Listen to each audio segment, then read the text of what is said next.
कर दिया। मेरा विश्वास सनातन पर शंका करने लगा और मैं सनातन राम की माया से ग्रसित हो गया। यदि सबका ज्ञान अखंड रह जाए तो ईश्वर और जीव में भेद ही नहीं रहता। मुझे माया के वशीभूत देख राम मुस्कुराए और मुझे पकड़ने के लिए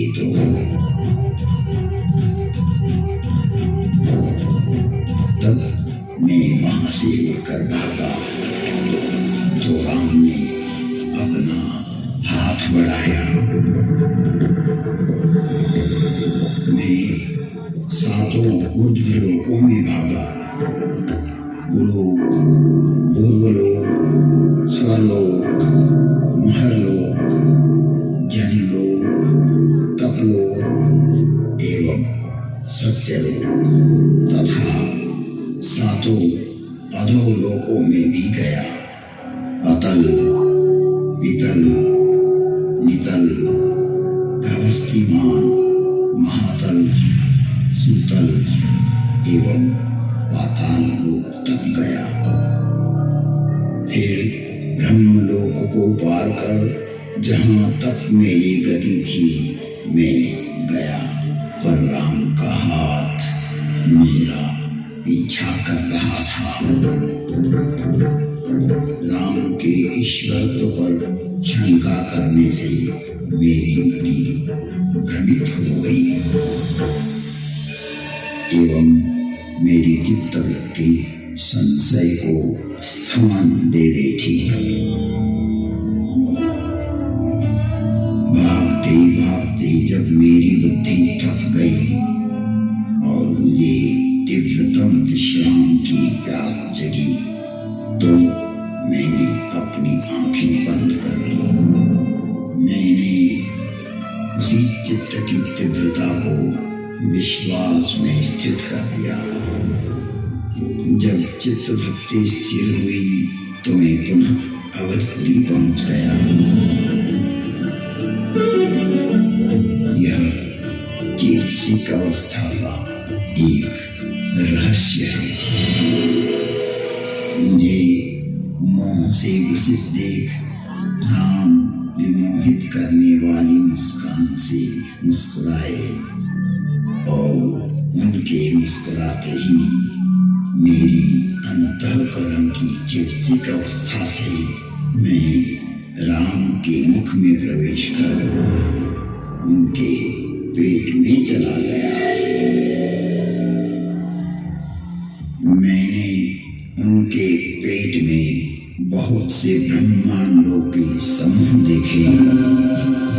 वहाँ अनंत लोक, अनंत आकाश गंगाएं, स्वर्ग गंगाएं, देवलोक, स्वर्गलोक, अनेकों सूर्य, पृथ्वियां, ग्रह और विचित्र विचित्र तारामंडल एवं अनेकों अकल्पनीय खगोलीय घटनाएं देखी जिसका वर्णन नहीं किया जा सके। ऐसा अंतहीन आकाश देखा। कोटि कोटि ब्रह्मा विष्णु महेश देखे। भिन्न प्रकार के मनुष्य, दिक्पाल, गंधर्व, भूत, वैताल, किन्नर, राक्षस, पशु, पक्षी, सर्प और असंख्य विश्वलोक, द्युलोक एवं त्रिलोक देखे। कई ग्रहों पर विचित्र विचित्र आकृतियां, विचित्र प्रकार की ध्वनियां, भय एवं कोलाहल सुनाई दे रहा था।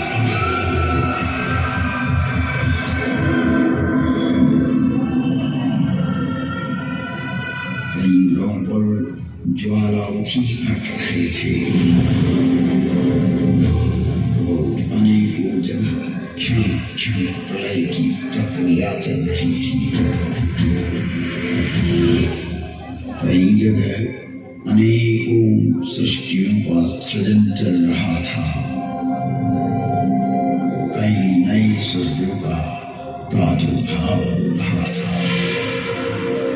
कई ग्रहों पर ज्ञान विज्ञान का विस्तार हो रहा था, तो कई ग्रह विज्ञान के चरमोत्कर्ष पर थे।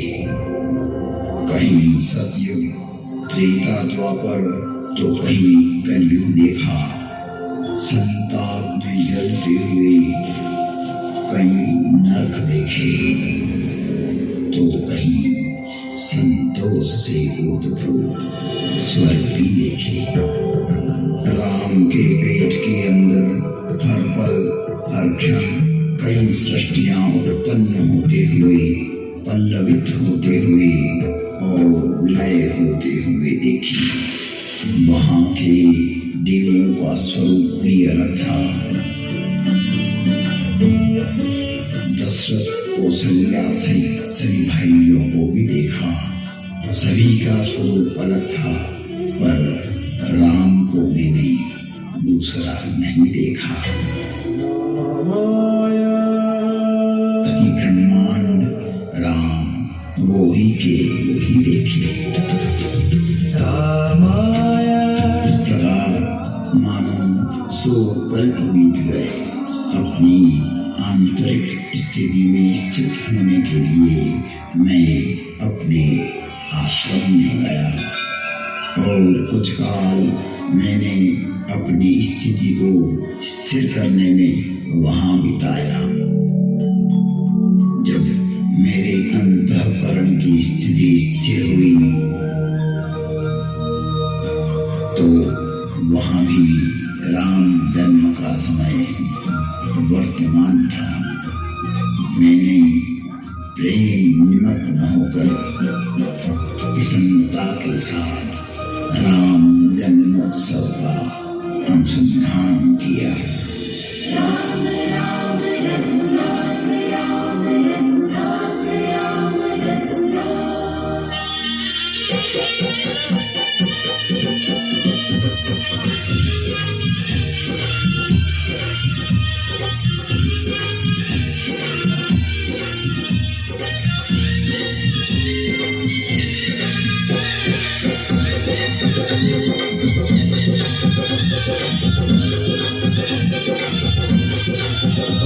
बजैया बजे हृदय की अंगनवा, बजैया बजे हृदय की अंगनवा, बजैया बजे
बजैया बजे हृदय की अंगनवा, बजैया बजे हृदय की अंगनवा, बजैया बजे।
मैं राम के उदर में बार बार विचार करने लगा और मेरी बुद्धि पुनः सनातन सत्य में स्थित हो गई। तो पुनः राम मुस्कुराए और मैं अपनी चेतसिक अवस्था से राम के मुख से बाहर आ गई और अवध के आंगन में पुनः राम मुझसे वही बाल लीला करने लगे। कई प्रकार से मैंने अपने आप को समझाया, परंतु मेरा मन विश्राम नहीं पा रहा था। जिसने गुण दोषमय इस सृष्टि की रचना की, उसमें मैंने दोष देखा, किंतु जब विश्वास रूपी अंडा पक जाता है, तब सद्गुरु रूपी सत्य अपनी जोत से अंडे को फोड़कर उसे अपनी दृष्टि प्रदान करता है। तभी परमात्मा अनुकूल होता है, और जब परमात्मा अनुकूल होता है तो अनंत ब्रह्मांडों की यात्रा, कल्पों एवं युगों की यात्रा का अनुभव सहज ही स्वप्न तुल्य करा देता है, मन के वेग की तरह करा देता है। वैसे ही मैंने 2 ही घड़ी में 100 कल्पों की यात्रा का अनुभव किया। सहस्रनाम तत्तुल्यं राम नाम वरानने। तो आइए हम भी हमारे हृदय में स्थित राम जो अंतहीन है,